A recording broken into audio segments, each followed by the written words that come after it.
Hey y'all, Polaris here, coming at you from near Mom's Spaghetti in Detroit, Michigan. My mission work is over for this trip, unless God presents something else. I'm now going to Seneca Falls, New York, which is the inspiration for Bedford Falls from the movie It's a Wonderful Life, and also the birthplace of women's lib. That's where I'm going to spend tomorrow night, in a nice hotel room with a jetted tub.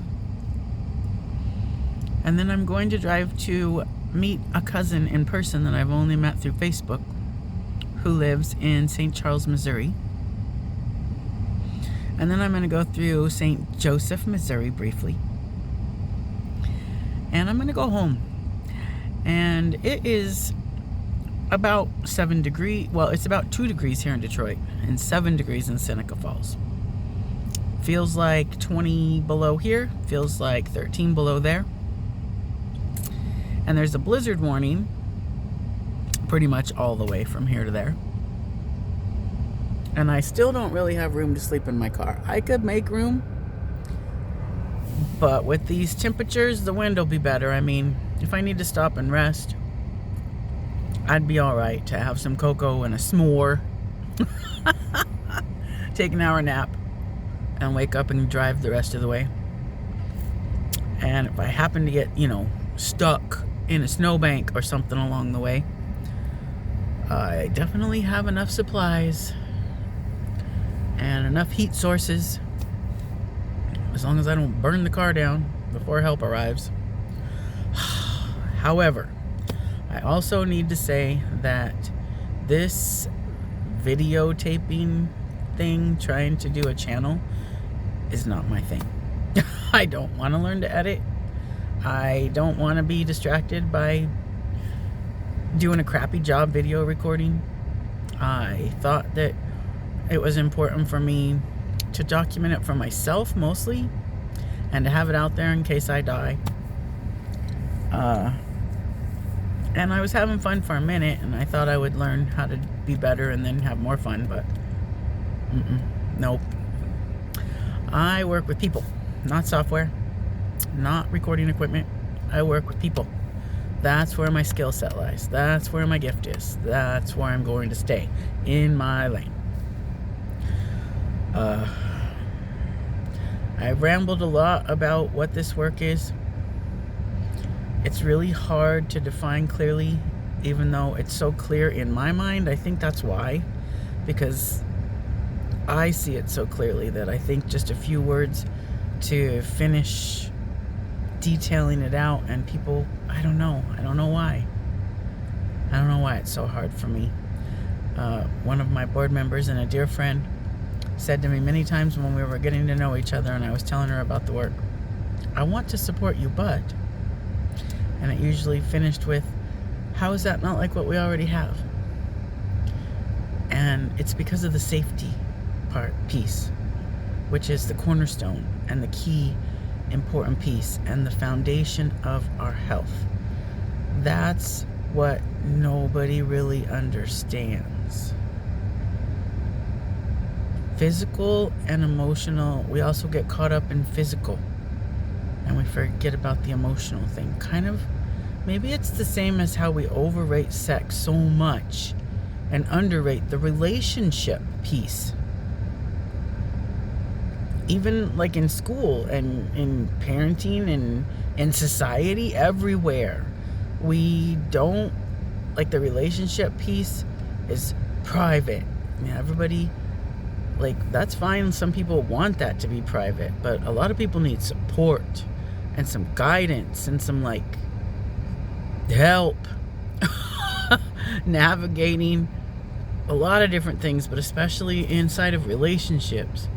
And when children can't find emotional safety at home, it fucks them up. It gives them mental health issues that society then thinks, oh, that poor thing, stricken with such a horrible disease. Pity, pity, pity. And it's like, no, that's not what happened. This person faced such deep, vast adversity that their mind broke, and they need support in healing it. Oh God, it's just so hard to nail down. But if we can just get across the importance of safety in our health and in our quality of life, and all of us want to be able to give that not only to ourselves but to those that we love, especially if we're parents, especially parents of young children. And it's hard sometimes, not so much the physical. Everybody can see if somebody's physically threatened. Everybody can see if somebody's been physically hurt, usually. Not so much so on the emotional side. That needs just support and ongoing monitoring and guidance, especially with our young children.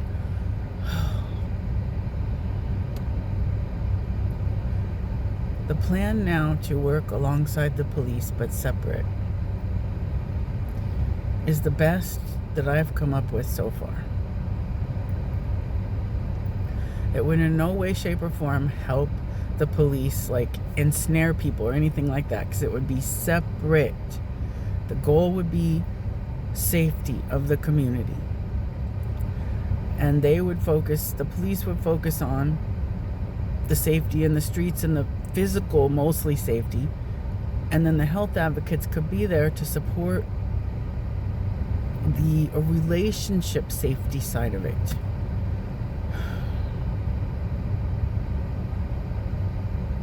It's not offering a fix or anything like that, but it is offering a safe space.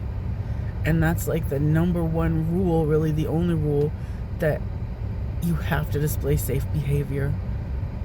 And because of that, you also know that you can expect to be safe there.